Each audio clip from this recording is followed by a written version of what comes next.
My name's Carleigh Sailon, Carleigh Sailon, and I'm the Program Manager of Criminal Justice Services at the Mental Health Center of Denver and one of the clinicians providing the clinical services on the Star van. Glad you spelled Carleigh. Yeah, silent Q. Yeah. Carleigh, what does a day in the life of the Star van or working on the Star van look like? Yeah, there is no typical day on the Star van. We come in and we really never know what's going to pop up on our radar that day, but we respond to low-level 911 calls, low risk, low acuity, welfare checks, behavioral health crises, individuals who are unhoused, who are in need of resources, really any public health call or call that might come through the system that does not require a police or ambulance response. And I know some of these questions are the Yeah. same ones that I'll ask Spencer, but, No worries. but if you just want to answer them the same way or as if I didn't already know the answer. Sure. What are some of those low-level calls? I mean, when you're out on the street, like, just give me an example or a couple of examples of what these calls look like. Yeah, for sure. Oftentimes someone will call into 911 because someone's out, in public and looks like they're in distress, right? But there's no risk element present. There's no crime being committed. It just looks like someone needs help. So we respond to those kind of calls. Welfare checks, where maybe someone just wants us to go pop in and see if someone is okay. Individuals experiencing suicidal ideation who aren't in imminent risk and can kind of wait for someone to get there to talk to them. Individuals who are unhoused who may need resources or transport to a shelter. Those are just kind of a few examples of the calls we're going on. Where's your background? You don't come from a paramedic or a policing background, right? No, I don't. I'm a licensed clinical social worker. I have my master's in social work. I got my start working in a group home for autistic adults and then moved to a high acuity treatment team, an ACT model, as a case manager. And then I worked in the Denver City Jail for a couple of years and then was one of the managers for our co-responder program that pairs a licensed mental health clinician with a Denver police officer to ride along with the officer for their entire shift. So I do have a background collaborating with the police to kind of look at police alternatives and have worked in the criminal justice system for a number of years, but certainly not a cop and not a paramedic. I'm glad that you brought that up.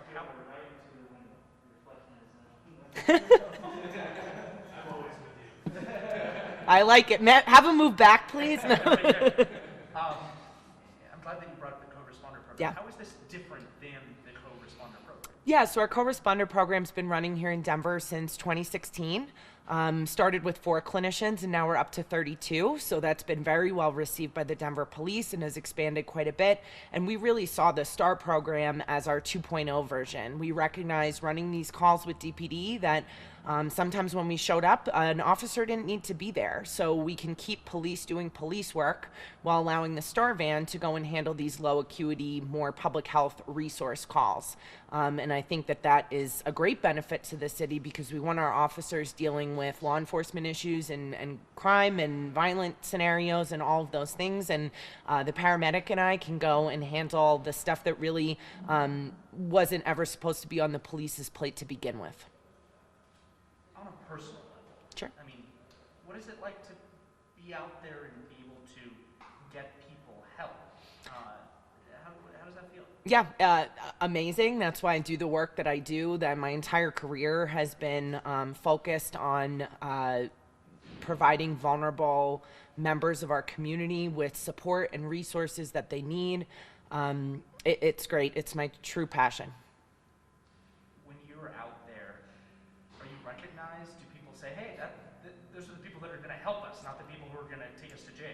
Yeah, absolutely. We're getting a lot of recognition. People wave to us. If we're stopped, people come up to us and ask for the supplies that we carry on the van because they know that we have them with us. Also because of my assertive community treatment background as a case manager and Spencer's, history as a paramedic in Denver. A lot of times when we go on these calls, we know these people already. I've worked with them previously. So for them to be able to see a friendly face and someone who knows them by name, I think is really impactful. Mm-hmm. When you first step out of the van and you get called to somewhere, what is that first interaction like? Is it kind of casual and like, hey, I'm your friend, I'm here to help you? It's super casual. I'm in street clothes. We get out. We offer water and a snack. We ask people how they're doing. We let them know, why we're there, and really just ask them how we can support them and help them that day. Really looking at creating supportive vibe and non-judgmental, and just, let us know what could make your day better. And we're happy to try to game plan to make that happen. Talk about meeting people where they're at, whether that be meeting people where they're at on a physical level Mm-hmm. or on a mental and a mental level of Yeah. whether they're doing drugs or whether they need mental help. You meet them truly where they are, quite literally, in a van. Yes, literally and figuratively. We pull up on our van, we'll sit on the ground with them and talk to them instead of, kind of standing and towering over them, which can be intimidating. Also meeting them where they're at, kind of figuratively through the stages of change. Whether you're looking to make a change that day or you're just kind of good where you're at, we're prepared to handle that. And we're prepared to support you, whether that's through, kind of supporting people with psychoeducation about behavioral health symptoms and how they can maybe manage them, and talking to them about the different options, and really being accepting of where they are and not trying to force them into any change, because that typically doesn't work. And even with substance misuse, happy to support you if you are, just wanting to use safely and stay healthy. We are prepared to do that. And if you are kind of working on making a change, we can connect you to resources and treatment as well. But we're really, really prepared for whatever comes our way. Do you find that some people just aren't ready to make a change that day, that you come back, looks like he's done. We're good. Do you find that some people just aren't ready to make a change that day when you first interact with them? Yeah, for sure. Change is hard. It's hard for me to make changes in my own personal life. I think we can all relate to that. Change is difficult, and that's okay. I'm happy to support people no matter where they're at in the stages of change, and also kind of build rapport with them so that if and when they are ready to make a change, they know who to come to. I know that this has been in the works for a long time, Starman, but it started right in the middle of a pandemic. It did. In a period of rapid social change Yes. and a lot of uncertainty.